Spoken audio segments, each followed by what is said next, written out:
بسم اللہ الرحمن الرحیم۔ تمام ناظرین کو السلام علیکم۔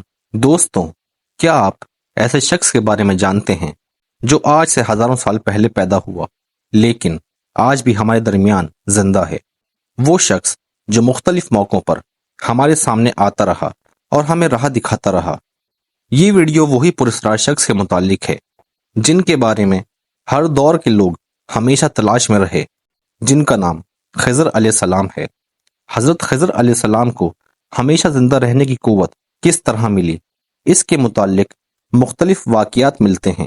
ابن عساکر نے تاریخ دمشق میں لکھا ہے کہ جب حضرت آدم علیہ السلام کی وفات کا وقت آیا تو آپ نے اپنے تمام بیٹوں کو جمع کر کے فرمایا، اے میرے بیٹوں، بے شک اللہ تعالیٰ زمین والوں پر ایک بڑا عذاب نازل فرمانے والا ہے، تو میری وفات کے بعد میرے جسم کو غار میں رکھ دینا، یہاں تک کہ جب میں سکون پا جاؤں تو میرے جسم کو ملک شام میں دفن کر دینا۔ لہٰذا آپ کی وفات کے بعد حضرت آدم علیہ السلام کا جسم مبارک آپ کے بیٹوں کے پاس رہا۔ جب اللہ تعالیٰ نے نوح علیہ السلام کو مبعوث فرمایا تو انہوں نے حضرت آدم علیہ السلام کے جسم کو اپنے پاس رکھا۔ جس وقت اللہ تعالیٰ نے زمین پر عذاب کی شکل میں طوفان بھیجا اور پوری زمین ایک زمانے تک ڈوبی رہی، پھر طوفان ختم ہونے کے بعد حضرت نوح علیہ السلام بابل شہر میں آ کر ٹھہرے اور اپنے تینوں بیٹوں کو وصیت کی کہ آدم علیہ السلام کے جسم مبارک کو اس غار سے لا کر شام میں دفن کر دو جہاں انہوں نے وصیت کی تھی۔ تو ان لڑکوں نے کہا، زمین وحشت ناک ہے، نہ کوئی اس زمین سے مانوس ہے اور نہ وہاں کا راستہ جانتا ہے۔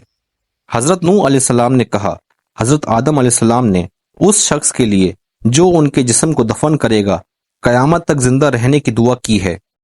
پھر آپ کا جسم مبارک اسی طرح رہا، یہاں تک کہ حضرت آدم علیہ السلام کی ایک صلیبی اولاد جن کا نام خضر تھا، انہوں نے آپ کے جسم مبارک کو دفن کیا۔ اللہ تعالیٰ نے حضرت آدم علیہ السلام کی دعا کو قبول فرمایا، اس لیے حضرت خضر علیہ السلام جب تک اللہ چاہے گا زندہ رہیں گے۔ حضرت خضر علیہ السلام کی کنیت ابو العباس اور نام بلیہ تھا، ان کے والد کا نام ملکان تھا۔ حضرت خضر علیہ السلام کی یہ خصوصیت تھی کہ آپ جس جگہ بھی بیٹھتے تھے وہاں آپ کی برکت سے ہری بھری گھاس اگ جایا کرتی تھی، اس لیے لوگ آپ کو خضر کہتے تھے، جس کے معنی ہیں سبز چیز۔ ایک روایت کے مطابق آپ حضرت ذوالقرنین کے خالہ زاد بھائی تھے۔ حضرت ذوالقرنین اللہ تعالیٰ کے ایک نیک بادشاہ تھے جنہیں اللہ تعالیٰ نے زمین کے بڑے حصے پر حکومت عطا فرمائی تھی۔ حضرت خضر حضرت ذوالقرنین کے وزیر تھے۔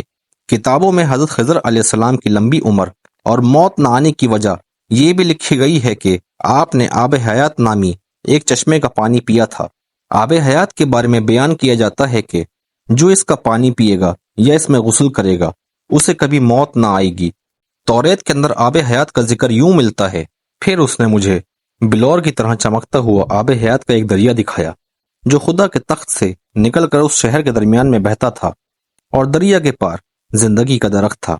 آب حیات کا ذکر قدیم داستانوں اور کتابوں میں بھی ملتا ہے۔ ان داستانوں میں 3 شخص کا ذکر کیا گیا ہے جو آب حیات تک پہنچ گئے تھے۔ ان میں ایک حضرت الیاس علیہ السلام، دوسرے حضرت ذوالقرنین اور تیسرے حضرت خضر علیہ السلام ہیں، جن میں صرف حضرت خضر اور حضرت الیاس کو ہی وہ پانی نصیب ہوا۔ روایتوں کے مطابق ذوالقرنین نے قدیم تاریخی کتابوں میں پڑھا تھا کہ سام بن نوح کی اولاد میں سے ایک شخص چشمہ حیات سے پانی پی لے گا تو اس کو موت نہ آئے گی، اس لیے حضرت ذوالقرنین نے اس پانی کی تلاش میں مغرب کا سفر کیا۔ ذوالقرنین کے علم میں یہ بات آئی کہ آب حیات اندھیرے راستوں میں موجود ہے اور وہاں 360 چشمے ہیں، لہٰذا ذوالقرنین نے اپنے لشکر سے 360 لوگوں کو چنا اور ہر ایک کو ایک مچھلی دے کر حضرت خضر کی سربراہی میں روانہ کیا۔ تمام لوگوں کو یہ ہدایت دی گئی کہ ہر فرد اپنی مچھلی کے ساتھ چشمے میں اتر جائے اور واپس آ کر اپنی اپنی مچھلی ظاہر کرے۔ کافی لمبے سفر اور دشواری کے بعد آخر کار یہ لوگ اس چشمے تک پہنچ گئے۔ جب واپس آئے تو ذوالقرنین نے کہا کہ سب اپنی مچھلی جمع کروا دیں، لہٰذا سب نے اپنی مچھلی ان کے سامنے پیش کر دی سوائے حضرت خضر علیہ السلام کے۔ ذوالقرنین نے دریافت کیا تو انہوں نے بتایا کہ جب میں چشمے میں اترا تو مچھلی میرے ہاتھ سے نکل کر پانی میں چلی گئی۔ میں نے غوطہ لگا کر اسے پکڑنے کی بہت کوشش کی مگر ناکام رہا۔ ذوالقرنین نے کہا، وہ پانی آپ کے مقدر میں تھا۔ آب حیات میں غوطہ لگانے